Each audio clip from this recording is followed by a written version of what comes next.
family. Welcome back to Coffee Chats, and I'm here with my special guest, Pastor Herman Cherboni. Herman, welcome to Coffee Chats. It's so good to be here. I'm so excited and honored to be here today. Oh, we're so excited to have you. So if you will, as we're starting out, we're going to get to know you through Coffee Chats here, but go ahead and just tell us a little bit about yourself and give us a formal introduction. Well, my name is Herman, and I'm the family ministry pastor here at New Covenant Church. My family and I have been here for 3 years now, and our first service was Father's Day 3 years ago. And so that was actually on a June 14th, and it's been an amazing season. Amy and I have always dreamed about being on a dream team, and we feel like we have finally found what we're looking for here at New Covenant Church and on the staff. So it's been awesome. It's been a long journey to get here. So I don't know if we'll get into that more. We'll get into it. Don't worry. We'll get into that. Oh, yeah. But we just love it here so much. Yes. We're so blessed. And you have 3 awesome children. Yes, I do. And my oldest is Josiah. He's 18. Just graduated from homeschool and HCC at the same time. Got an associate arts degree and a high school diploma. Excellent. And my daughter is 16, Elizabeth. She's actually getting ready to go to HCC to do the dual enrollment program. That's Haywood Community College for those who are not local. And Elijah, he's going to be going to Shining Rock. He's 12 years old. Awesome. And we just love your family. Another family in our church that is so involved and just anytime you're around them, I'm always laughing when your family's around. Like, you guys are just a good time, full of joy. Somebody's always getting into something, so it's always just, like I said, a good time. Yes, it is. So let's kind of I want to hear about how this season has been, this pandemic season. How has that been for you personally? Of my family, I'm probably the one that has struggled the most with this season. I love being around friends and being around people, and there hasn't been a whole lot of that. So it's been tough, and I think I've been in denial. I don't want to believe that we're going to have to wear masks for months and have to sanitize and all this stuff, and I just don't want to believe it. But it's a reality. It's happening. Yeah. So it's just a little bit of a struggle. My wife keeps reminding me that this is temporary. It's not forever. Right. But it is happening right now. And I just miss being around people. I'm one who doesn't like to be alone a lot. I just like to be around people. I like to have the noise. I grew up in a big family, a Puerto Rican family, and we are loud and just have always been around people. So this has been a little bit of a struggle for me for sure. Yeah, and I'm with you. I'm the same way. I like noise. I like laughter and people, and so I feel you. Now, you just mentioned a little bit about growing up in a big Puerto Rican family. Can you give us the Cliff Notes version of your testimony, like how you grew up, how you came to know the Lord? Okay, yeah. So I know it could be a whole book, but give us the grew up in the inner city of Los Angeles, California. And a pretty rough neighborhood, but didn't realize it till I left it because I lived there for 30 years. And so grew up in church, going a couple of times a week. And when I got into high school, my desire to be accepted and to hang out with the cool kids, I started ditching school, going to parties, and one thing led to another. I actually started selling drugs, like I was an entrepreneur at a young age. And when me and my friends started selling drugs, it was a short period after that I started using and became hooked on drugs. And so for like 5 years of my life, I was completely whacked out of my mind on drugs, fell completely away from the Lord. And like the prodigal son, I came to my senses. I had a praying mom and a praying grandmother. Yes. And I finally came to my senses and got into a program called Teen Challenge. And the Lord really just used that ministry to change my life drastically and dramatically. Like within the first month, I got saved, filled with the Holy Spirit, completely delivered from drugs, and called into ministry. And so my passion was, since I was being used by the devil to be a negative influence on a generation, because I was like selling drugs in my high school and stuff like that, I really felt like the best way to kick the devil in the teeth and the slap in the face was to reach out to that same generation. So I had a passion at a young age to be a youth pastor, and the Lord allowed that dream to come true. In fact, one of the highlights of my early Christian years was going back to my high school campus and preaching in a Bible club. That's awesome. Yeah, it was kind of crazy because as I was approaching the campus, the school security, I guess they saw me on camera or whatever, and they actually stopped me at the gate, and they're like, "What are you doing here?" because they knew that they knew what I used to be. And so I'm like, I'm here to preach in the Bible club, and they like couldn't believe it. So that's just really cool how God turned everything around. That is amazing. That is so awesome. So with that, as you've been working with teenagers and children, what is one of the most rewarding things about ministering to young people? I would say seeing the fruit of my labor and my wife and I's labor years after we've done ministry. Like we're seeing some of the kids who were youth pastoring, who now have their own kids, who are serving the Lord, who are just successful and just doing really awesome things for God, and to see that. And it's not something that you get to see right away. Right. But that was definitely something that we enjoy to see on Facebook and stay connected with some of our old kids. Something recently that was a huge highlight was Mega Sports Camp 2018. We got to baptize 31 people here at this church, and most of those were kids.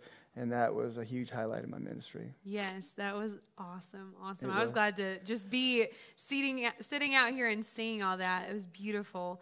So if you weren't a pastor, what job would you have? What do you think you'd be doing? I know what I would be doing. All right, I want to hear it. I would be a stunt car driver. That's what I would be. I love it. That's so awesome. Okay, I love driving. I drive a bus. Yes. I drive school bus. I drive charter buses. I just feel like it's a gift that God's given me. Yeah. And I really would love to, one of my bucket list things is to go to like a stunt school, driving school where they teach you how to like drift and do crazy tricks in a car. I'd love to do that. Oh my goodness. Okay, that's definitely been the best answer. You could be For shotgun. sure. Yeah, no, that's incredible. I think they do that down in Charlotte, like at the NASCAR Center. Maybe that's what you also do. You can be a NASCAR driver. Yeah, Herman that'd be fun. Anything with speed.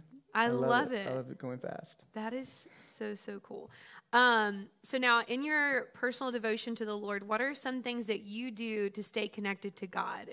Is there any daily habits you have, or something if you're like going through a rough season? What are some things that you do? Spiritual disciplines, practices. What does that look like for you? I don't know what I would do. What I would do without speaking in tongues, without worship, and without the audio Bible. Yes. I love YouVersion, and I love to read, but I struggle with retaining what I read. I get distracted. I've never been diagnosed, but maybe I have a little bit of ADHD. So like to be able to read the Bible and to hear it at the same time, it just blesses my life. And worship, the Lord really blesses me with a song pretty much every morning. I have a song in my heart, and I get to sing that song throughout the day. And then speaking in tongues is an amazing gift that God's given me, and I really feel like if it wasn't for that gift, I'm not sure where I would be spiritually. I think it's had a bigger impact in my life than I know. For Amen. Sure. Yes, absolutely. So with those, how can families cultivate that presence of God and implement those practices into their daily lives and routines? That's a good question. I think one of the things we try to do is we don't do a whole lot of daily devotions per se as a family. We try to incorporate God and conversations about God into our daily life. Meeting around the dinner table, we make a habit of doing that on a regular basis. And our conversations are crazy, and they're raw, and they're real. I mean, we were just talking about the other day, we were talking about slavery. It's in the Bible. We're dealing with it today. It's controversial. How do we deal with this kind of stuff? When Paul's saying, there's no Jews, there's no Greeks, there's no slave, no free, and all this stuff. But then he's also talking to slaves and like, obey your masters and live a life of example before them in such a way that they would see the God in you. So we're talking about all these things. I don't have all the answers, but we just talk about them and let our kids express, their thoughts and opinions and belief, and trust the Holy Spirit to do His job. Yes, absolutely. That's great. So here at New Covenant Church, we have, if you come here and you attend, we have a large children and family ministries department. I mean, it's massive. You have a ton of people who work and serve underneath you. How would you describe your leadership style? Whew, well, one of my favorite sayings is teamwork makes the dream work. And I firmly believe, when I first started ministry, I tried to do a lot by myself and learned quickly that you can only go so far. Jesus had a team of disciples around him that he utilized to accomplish the mission God put on his heart to do. And so I just feel like my model is team. I try to get as many people, we talk about touching the holy thing. I try to get as many people touching the holy ministry of kids ministry at this church. And if anybody asks me, do you need help? I will find something for them to do. I will never say no to that question because I just feel like there's always something for somebody to do. Sure. So building a team, we spent the first year of our ministry here building up a strong team. And now our ministry model is more of managing that team. We've raised up leaders who have teams under them. And so what's interesting about this ministry for me that's different than any ministry before is like, all the way up until this point, we've been in youth ministry. So that's, what that's like. You're like, well, your model's even different than what mine was because I was like preaching every Wednesday night and sometimes doing a Bible study on Sunday mornings for Sunday school and Sunday night. So I'm like, a lot of my time and effort was spent developing sermons and preparing and then like ministering to the kids on that kind of level. Well, that's not the type of ministry that we have here. Our ministry is primarily ministering to the leaders, and the leaders minister to the children. Right. It's pretty rare that I actually communicate to the kids like in a teaching format. I consider myself like a substitute. Like if somebody's sick, I'll step up and I'll teach the kids, and I like to do that periodically to stay in front of them, or I'll lead a worship song for them. But I like to use the analogy of, I've been, in years past, I've been a player on the team, and now I feel like I'm a coach on the team, watching the players hit the home runs, hit the grand slam, cheering them on, and it's just an awesome thing to experience that. That is so cool. Wonderful, wonderful. So we heard about your leadership style. Now, switching gears, what about your parenting style? My parenting style. You know how they say, sometimes even though you don't want to, you become like your parents. I find myself working really hard not to be like my dad. My dad suffered from bipolar disorder, manic depression, and so he had a temper. And I think for the most part, I'm a pretty patient, calm, even-keeled type of guy. But there's things that I've noticed even recently that will trigger me, that will take me to a place of anger, like I don't want to be. So just being truthful with myself, and when I make those mistakes, truthful with my family. I recently had to sit down with my family and say, hey, I'm sorry for the way I acted. That was wrong. I'm going to go get a Transforming You session because there's something there that needs to be dealt with. So I think being truthful, being vulnerable, talking about stuff, we don't sweep things under the rug. My kids know I'm not perfect. And, they're pastors' kids, but we tell them you don't have to be perfect. Right. You're just a human being and a child of God. We're working this whole thing out. So transparency, honesty, being real, raw, vulnerable, those are all things that are core in our family. Yes, and that's so refreshing. Now, when Amy was on here, she talked a lot about you guys. I mean, you have served literally all over the country. Yeah. And I love that. I think that's what makes you guys, one of the things that makes you guys so incredible is because of your diverse experience in location. How has that shaped you as a person? And then how has it shaped you as a minister? Well, I would say as a person, I've told people this before, you don't know the reason why the promised land tastes so good, the fruit of the promised land tastes so good, is because you've experienced in Egypt. So some of the places that we were was like Egypt to us, and we feel like we're in promised land now. So it's like, it just feels so good and so sweet, and we try not to take it for granted. Like people who've been in this church for their whole lives, it's like they were born in the promised land, and they don't know what Egypt was like, and thank God for that. So just trying to keep that in perspective and being grateful for where God has brought us on a personal level. On a ministry level, there's been times in the past where we've been on staff where I was looking for mentorship. I was looking for somebody to challenge me. I was looking for somebody to inspire me for growth, and that was kind of lacking. But here, I look at the staff, and I'm on a team of leaders. And so I can look at all the different people on our team and grow from them and get inspired and sometimes get convicted. Man, I need to be doing better in this area. And Pastor Nick, being under Pastor Nick, he's just an amazing, phenomenal leader. And so I'm always growing, always learning. It's just amazing to be under his leadership and under his teaching and under his preaching. So I feel like I've grown. Even, Amy's dad, recently we got to preach, Amy and I, and he's like, wow, you guys, there's something different about you. And I've heard you all preach before, but something was special about that message. And I feel like that's because we've been marinating in this for 3 years. Yeah. And it's just like, it just comes out when we have an opportunity to minister in that way. Yeah, absolutely. Well, and sitting under that anointing, it's just flowing. It's like, get in there and it'll just come all over you as well. So that's awesome. And I'm definitely, as you're saying this, I'm even like checking myself, because this has been the only church that I've been full-time in ministry in. And I'm like, oh man, I forget like how blessed I am. And that just to hear that helps me like check myself and be like, oh, this is the promised land. It's like, this is good. We are so blessed. And you and I both have friends in different ministries and churches, and we hear all the stories and all the things. And so, it's just a blessing to be here.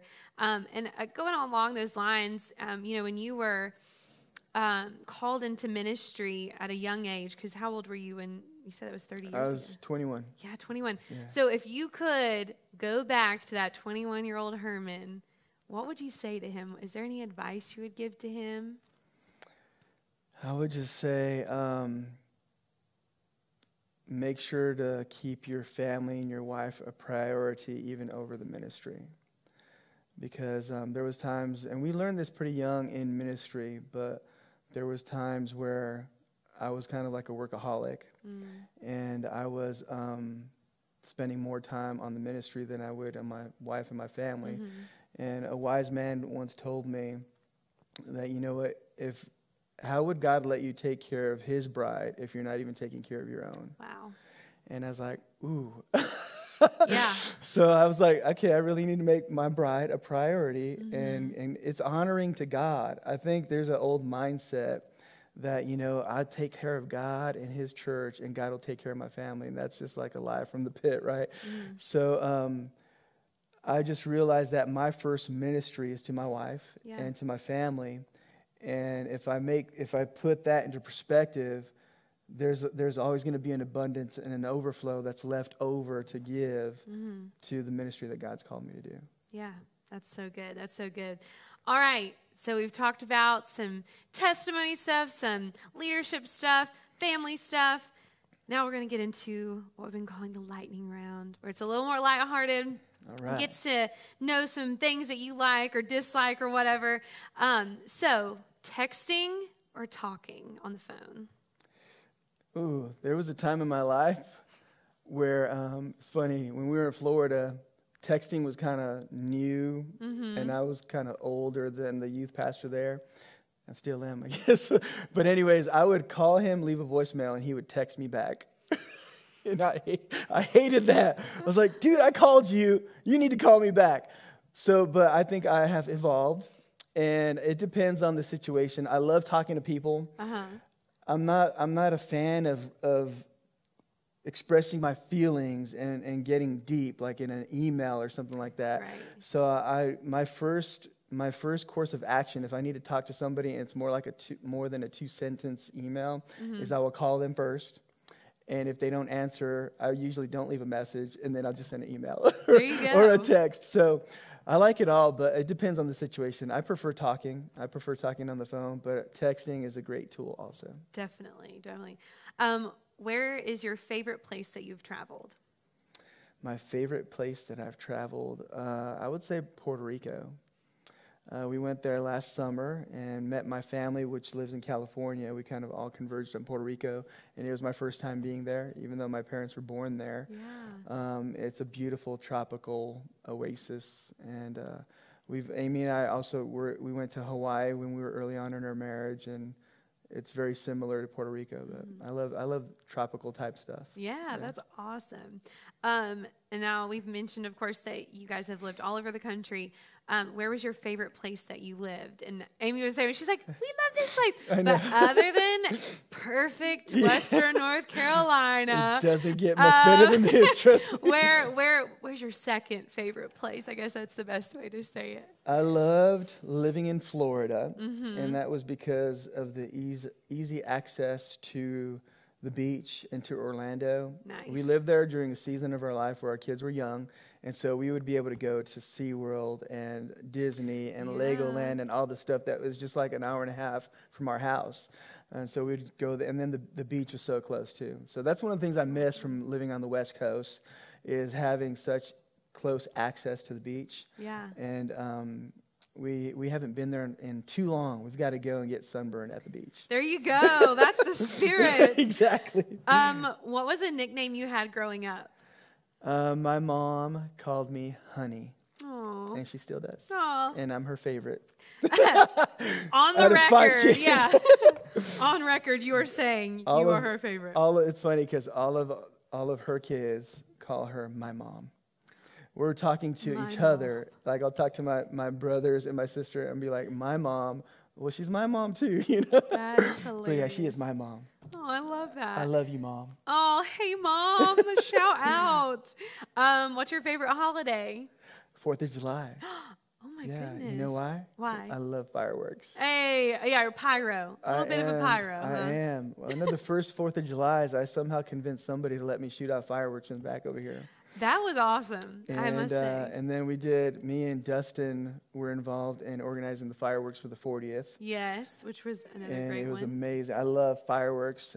Always trying to figure out how to get involved with igniting the fireworks. I am a little bit of a pyro. Just a little bit. Can I tell you a little pyro story real quick? I love a pyro story. At our last church, they had a beach house that was given to the church, and so they made it kind of available to be Pause. Used. Yeah. Anybody who would like to do that? Yes, we'll take it. I'm just saying. Anyways, go ahead. I have to be the first one to use it, okay? Well, then I'm second. It was in Ocean Isle, which I don't know if you know where that is. Yes, I do. Beautiful. I love Ocean Isle. So we used the beach house and had a fire one night, and then the next night we're cleaning everything up. So I'm like throwing all the stuff in the trash can. I throw what's left in the fire pit in the trash bag. It's really, there's no heat or nothing, right? But they had these tiki torches also that were broken. So I'm like, I'm gonna throw these in the trash can too and just help clean up the mess. We throw all this in the trash can and we go to the beach, and we come back and there's fire trucks everywhere. And we're like, wow, I wonder what happened to our neighbor, had a heart attack or something. We pull up and we see that the deck to this house is completely gone. It had engulfed in flames. because apparently there was some little ember in this fire pit that ended up in the trash can that ignited, and then the tiki torches. It was a blessing from the Lord in a way, because the trash can was right next to the house and the deck, which are connected to each other, and it ignited right at the corner and went away from the house, but it completely destroyed the deck. So I think you just blew our shot of getting anyone to give us a beach house. Well, just make it a rule, which I created at that beach house. No fires were allowed from that moment on. Our pastor came, to check out the situation, and my daughter's crying. She's like, "Are you gonna get fired?" Oh. And thankfully, I wasn't fired because of the fire. Wow. But what a story. Make sure you quench those fires with, even if you think they're cold and not hot, quench them with. Take care of it. Yeah. Oh, my goodness.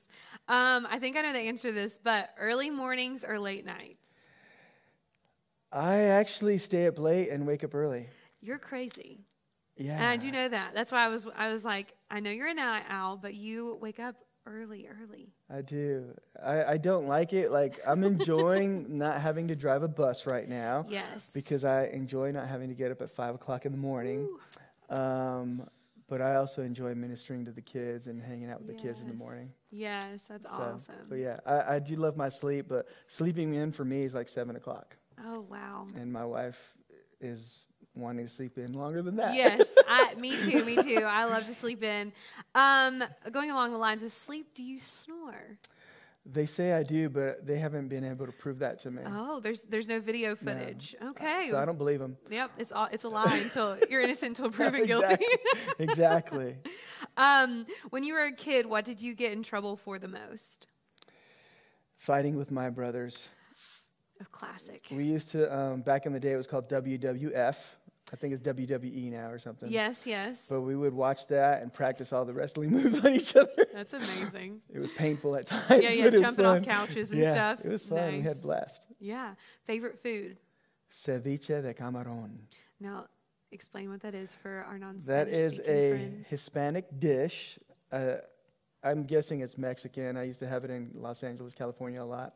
But it's a cold dish where you get vegetables like cucumbers, tomatoes, onions, cilantro, and shrimp. And you put lime and lemon juice in the shrimp. The authentic way to prepare it is to put the shrimp in raw. And the acid of the lime and lemon juice cooks the shrimp. And you let it soak there for a long period of time until it's cooked. It turns like pink, like cooked shrimp. And then you can put that on a crunchy tostada, and it's the best thing you will ever have in your life. Wow, I need to try this. Yeah, I got to find that. I get it about twice a year on Father's Day and my birthday. There you go. My wife makes it. Ooh. I haven't found a restaurant that makes it around here. I was going to say, I've never seen that offered, but maybe I can sweet talk Amy. Yes. Awesome. What celebrity would you like to meet? Will Smith. Nice. Good answer. I love him. And one of my favorite movies with him is The Pursuit of Happiness. Yes. And I just love the story behind that and the character he plays. He's just an awesome actor. Yes, absolutely. Favorite singer or band? Favorite singer or band? I'm loving Elevation Worship. Yes. And Bethel. Yeah. So good. They're my two favorites. Yes, especially Elevation's new album is awesome. Mm-hmm. You've been on stage a lot, preaching, teaching, singing. What's your most embarrassing stage moment? I would have to say preaching in the Philippines on a missions trip. It was so hot and humid, and I sweat easy. But because it was so hot and humid, I was sweating through my shirts. They have pictures of me with sweat coming out of every part of my body. It's when you look at my back, and it looks like I have angel wings on my back. And I'm like, this is not a wet T-shirt thing going on over here. That's hilarious. If you had to audition for The Voice or American Idol, what song would you sing? The national anthem. Oh, love that. It's a great song. I think it has all the right notes for me. It really does. I mean, you can go all over your range. All over the place, yeah. Come on, that's great. And I love that song too. It's very patriotic. There you go, especially since we just had 4th of July. It's kind of, Yeah. So what cheers you up? Riding my Harley. Nice. Yes, for those of you who don't know, Herman zips around. Yes. And I love when Elijah rides with you. He just always looks so happy. Yes, he loves it. And I think the reason why that riding my Harley makes me happy is because it's truly a gift from the Lord. At our last church, the Lord impressed upon somebody's heart to give me that motorcycle. So cool. Yeah, it's funny because she tried to sell it was her husband's motorcycle, and he was unable to ride it because I think he had an injury or something, or just couldn't ride it anymore. And it was in his garage for a long time, and she was trying to sell it for him. I had just sold my motorcycle, and I was like, I really don't want to get into debt to buy another motorcycle. I had just done Dave Ramsey's financial piece. Yes. Like, I can't get in debt anymore. I've cut up my credit cards. Right. So anyways, she's like, well, if you know anybody who wants to buy it, let me know, and I'll give them a good deal. So she calls me back in a few months, and she's like, I really feel like God wants you to have this motorcycle. I said, really? And she said, I'm going to offer you a price you can't refuse. I said, really? Well, how much do you want to sell it for? She says, $1. Awesome. And I said, really? Okay. So I bought that motorcycle for $1. The joke is when I went to buy it, I gave her a $5 and said, do you have change for $5? Nice. But I didn't. And she did give me one condition. She said, if you ever come to a point where you don't want to drive this motorcycle anymore, you have to sell it for $1. Fair enough. So there's like a long line of people waiting for me to sell it. I'm sure. Yeah, you won't have any trouble with No. that. What is the worst household chore? The worst household chore would have to be laundry. I agree. Yeah. It's pretty terrible. Yeah. What was the best date you and Amy have been on? The best date? Yes. Oh, man. I would have to say early on before we were married, I wrote a song for Amy. Aww. And it is a song that kind of each lyric evolved. So like created a verse for when we were pre-engagement. Mm-hmm. I sang the second verse for her when I proposed to her. So I kind of proposed to her in the song. Yeah. And then I sang the third verse when we got married. And then I wrote a fourth verse when we renewed our vows. Yes, and that was beautiful. And I couldn't make it through the whole song without crying, so that was tough. But we went to a nice restaurant, and it had a piano, and I surprised her by singing that song to her in that restaurant. Look at that. It's so romantic. Yeah. Speaking of singing songs, what's your favorite worship song to lead? My favorite worship song to lead has to be Eddie James' Freedom. Nice. You do so good. You do so good. I love that song. Yes, awesome. Well, Herman, thank you so much for joining me. And I just love, this is such a cool thing because even though I work with everybody or I know everybody that we've interviewed so far in Coffee Chats, I just feel like I get to know like all these new cool things. So thank you for being with me today here on Coffee Chats. Thank you for having me. Who's going to interview on Coffee Chats? Oh, I don't know. We'll have to see. We'll discuss on Monday. Yes. Oh, my goodness. Well, friends, thank you so much for joining us again. We hope you have a fabulous week. Don't forget to click the link that is on our Facebook page where you can submit questions for Coffee Chats. Have a wonderful day. We'll see you later. Love you guys.